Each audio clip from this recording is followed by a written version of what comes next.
जनसंख्या बढ़ाओ।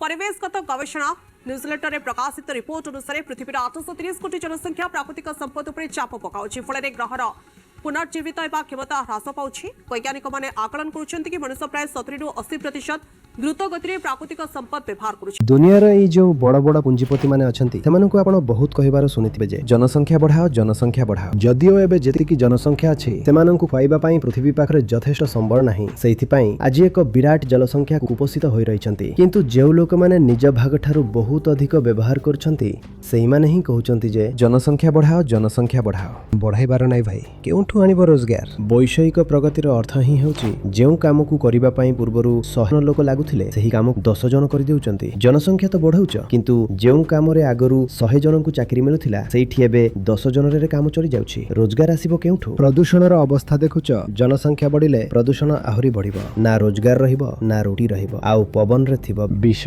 एमिति भविष्यत देबो कि तुम पिला माननकु समस्तनकु यथेष्ट संबळ खाइबा पीबा पोशाक पत्र घर द्वार रास्ता घाट सफा पवन आउ पानी मिली पारो। सेथिपाई जरूरी जे जनसंख्या कम हेउ। जनसंख्या जदि एतिकी रहिबो बा आहुरी बढ़िबो तेबे भयंकर गरीबीरु हमकु मुक्ति मिली परिबो नाही।